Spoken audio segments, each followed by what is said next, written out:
Halo, perkenalkan, saya Tantowi Badarudin. Jadi, di video kali ini kita akan belajar mengenai mata pelajaran perpajakan pada materi pajak penghasilan pasal 21 atau biasa disebut PPh pasal 21.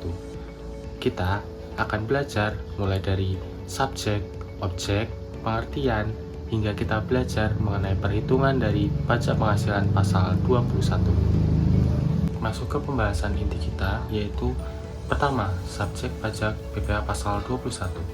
Subjek pajak PPh pasal 21 yang pertama yaitu pegawai tetap, yang kedua pegawai tidak tetap, yang ketiga penerima pensiunan atau imbal jasa, yang ketiga atau yang keempat komisaris perusahaan atau pengurus perusahaan, dan yang kelima yaitu peserta kegiatan atau dalam hal ini penerima hadiah atau penghargaan tertentu. Yang kedua, objek pajak PPh pasal 21. Objek pajak PPh pasal 21 dapat berupa gaji, honorarium, bonus, THR, dan juga pesangon. Sehingga dari subjek dan objek pajak tadi dapat kita artikan bahwa PPh pasal 21 merupakan potongan atas gaji, THR, bonus dari seorang pekerja, atau sederhananya PPh pasal 21 atau pajak penghasilan pasal 21 merupakan potongan atas suatu pekerja atau seorang pekerja. Namun, apakah semua gaji atau semua penghasilan dari seorang karyawan atau pekerja itu dipotong PPh pasal 21? Tentunya tidak. Namun, batas atau seorang pekerja penghasilannya atau gajinya dipotong PPh 21 apabila seorang pekerja sudah memperoleh gaji dengan sebesar 4,5 juta selama sebulan, atau apabila diakumulasi selama setahun yaitu sebesar 54 juta. Dari besaran penghasilan tersebut, baru seorang pekerja itu dapat dipotong PPh pasal 21. Namun, apabila gaji seorang pekerja atau karyawan masih di bawah 4,5 juta selama 1 bulan atau kurang dari 54 juta selama setahun, seorang pekerja tidak akan dipotong oleh PPh pasal 21. Baik, selanjutnya kita perlu mengetahui istilah-istilah penting yang perlu kita ketahui untuk menghitung atau mengetahui pajak penghasilan atau PPh 21 seorang karyawan atau pekerja. Istilah pertama yang penting untuk kita ketahui yaitu penghasilan bruto. Penghasilan bruto merupakan penghasilan total seorang karyawan pada periode tertentu, bisa 1 bulan ataupun 1 tahun. Penghasilan bruto ini terdiri dari bisa jadi gaji ditambah dengan tunjangan atau bonus. Yang kedua yaitu komponen pengurang. Komponen pengurang ini dapat berisi yang pertama jaminan hari tua atau JHS atau BPJS, dan juga biaya jabatan. Nah, ini nanti komponen pengurang ini nanti yang akan menjadi pengurang dari penghasilan bruto yang awalnya saya jelaskan. Apabila kita sudah mengurangi dari penghasilan bruto dikurangi dengan komponen pengurang tadi, yaitu jaminan hari tua atau JHS dan juga biaya jabatan, maka kita mengetahui istilah yang kedua yang menjadi salah satu acuan kita menghitung pajak penghasilan pasal 21, yaitu penghasilan neto. Penghasilan neto ini merupakan hasil dari pengurangan penghasilan bruto dikurangi komponen pengurang tadi. Setelah kita mengetahui penghasilan neto dari seorang karyawan itu berapa, ini akan menjadi acuan kita untuk menghitung PPh pasal 21. Setelah kita mengetahui penghasilan neto, istilah yang penting yang kedua yaitu PTKP atau penghasilan tidak kena pajak. Penghasilan tidak kena pajak ini biasanya didasarkan atas status seorang karyawan tersebut.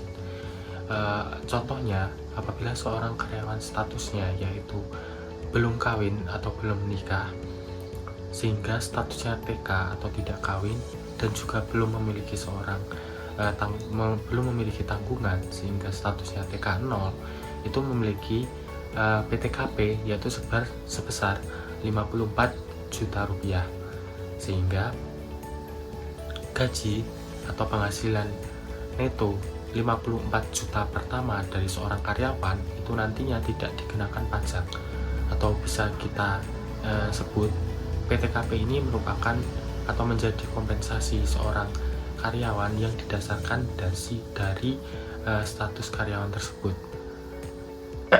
Baru setelah lebih dari statusnya tadi atau lebih dari 54 juta pertama tadi, yang akan dikenakan pajak penghasilan PPh pasal 21. Selanjutnya, apabila kita sudah mengetahui PTKP-nya, istilah yang selanjutnya yaitu PKP atau penghasilan kena pajak. Penghasilan kena pajak ini merupakan nilai yang menjadi dasar berapa tarif pajak yang dikenakan kepada karyawan tersebut dan besaran pajak yang diperoleh oleh karyawan tersebut. Istilah selanjutnya yang penting untuk kita ketahui yaitu tarif PPh pasal 21. Tarif PPh pasal 21 umumnya menggunakan tarif progresif. Kenapa disebut tarif progresif? Karena semakin tinggi penghasilan seorang karyawan atau pekerja, maka semakin tinggi pula tarif yang diberlakukan atau pajak yang diberikan kepada karyawan tersebut.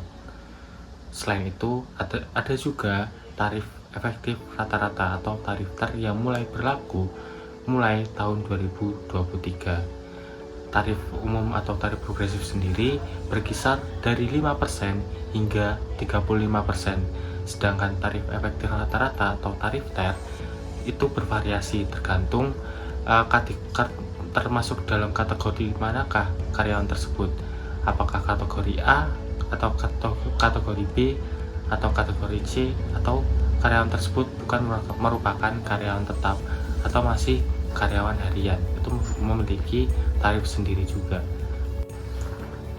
Selanjutnya kita akan belajar menghitung pajak penghasilan pasal 21 untuk karyawan tetap.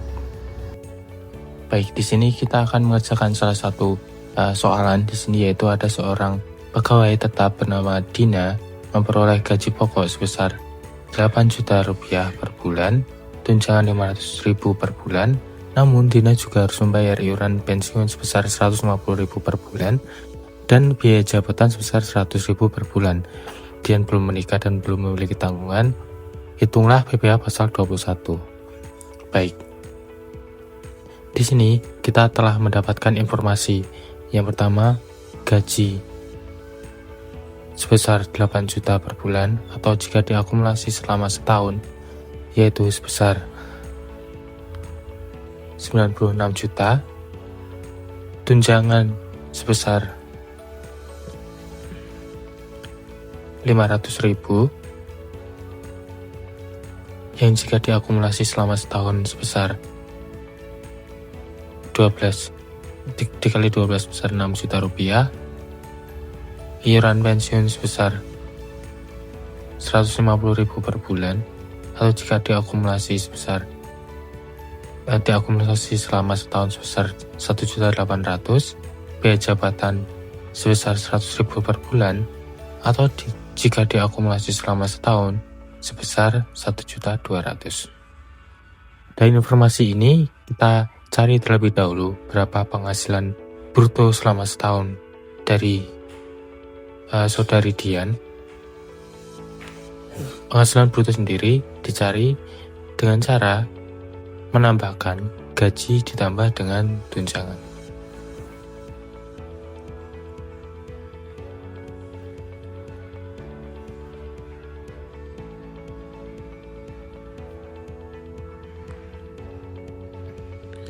Sehingga diperoleh nilai dari 96 juta ditambah dengan 6 juta, yaitu 102 juta rupiah untuk penghasilan bruto saudari Dian. Selanjutnya kita cari komponen pengurangnya dari penghasilan bruto tersebut, yaitu dari iuran pensiun ditambah dengan biaya jabatan.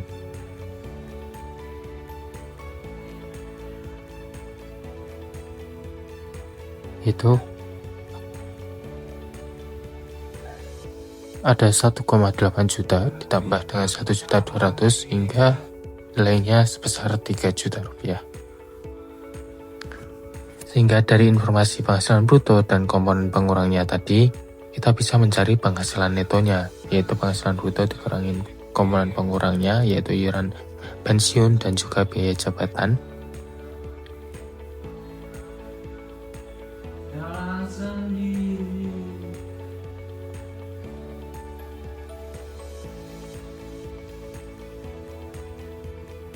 Sehingga diperoleh nilai dari 102 juta dikurangin 3 juta rupiah, kita peroleh nilai sebesar 99 juta.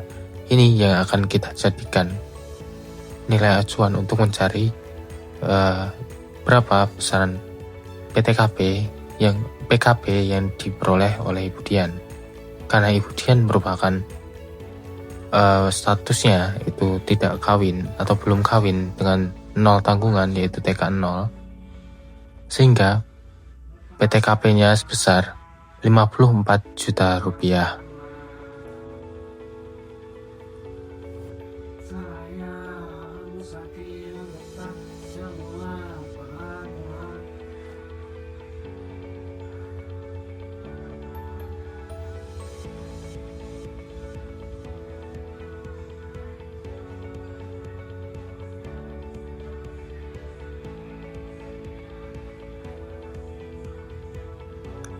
Dari penghasilan neto serta PTKP dari Ibu Dian, kita dapat mencari PKP dari Ibu Dian, yaitu dengan cara mengurangi penghasilan neto dengan PTKP.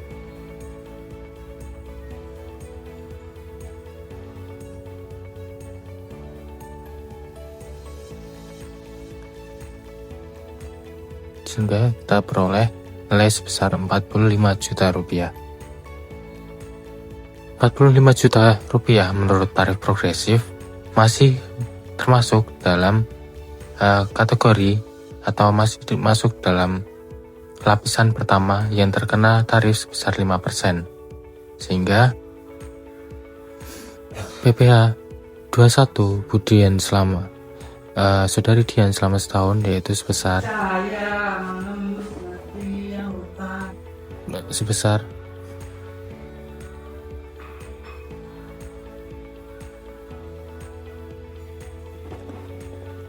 2.475.000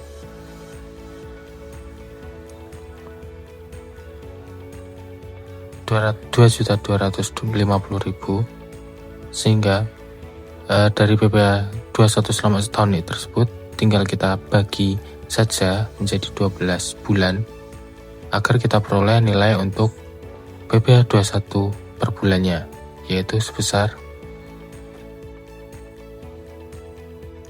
187.500.